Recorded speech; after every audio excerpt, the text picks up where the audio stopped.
Hi friends, welcome to our spoken English class. In class நம்ம பார்க்க போகிற topic in spite of versus despite. இதை எப்படி use பண்ணணும், எங்கே யூஸ் பண்ணணும்னு பார்க்கலாம். வாங்க டாபிக் உள்ள போகலாம். ரெண்டுக்கும் சேம் மீனிங் தான். ஈவன் தோ, அதாவது இருப்பினும், இருந்த போதிலும் அப்படின்னு நம்ம சொல்ல வேண்டிய இடங்களில் in spite of and despite use பண்ணுவோம். ரெண்டுமே வந்து ப்ரிப்போசிஷன்ஸ் தான். கான்ட்ராஸ்டிங் ஐடியாஸை கனெக்ட் பண்ணுறதுக்காக யூஸ் பண்ணக்கூடிய வார்த்தைகள் தான் இந்த in spite of is and despite. இதில் ஒரு முக்கியமான விஷயம், டெஸ்பைட் அப்படின்றது வந்து நீங்கள் ஃபார்மல் அகடமிக் பிஸ்னஸ் சிச்சுவேஷன்ஸில் யூஸ் பண்ணிக்கலாம். இன்ஸ்பைட் ஆஃப்ன்றதை கொஞ்சம் இன்ஃபார்மலாக யூஸ் பண்ணிக்கோங்க.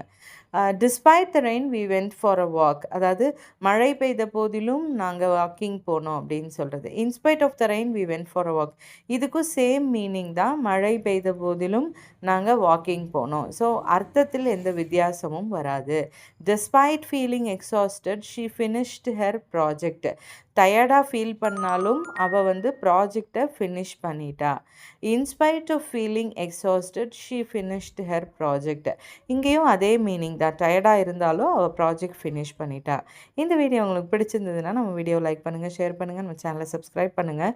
நம்ம கிளாஸில் ஜாயின் பண்ண விரும்புனீங்கன்னா நம்ம நம்பர், இந்த வீடியோவில் இருக்கிற நம்பருக்கு வாட்ஸ்அப் பண்ணுங்கள். டீட்டெயில்ஸ் நான் சென்ட் பண்ணுறேன். வேறு ஏதாவது டாபிக் டிஸ்கஸ் பண்ணணும்னா கீழே கமெண்ட் பண்ணுங்கள். தேங்க்ஸ் ஃபார் வாட்சிங் த வீடியோ. பாய்.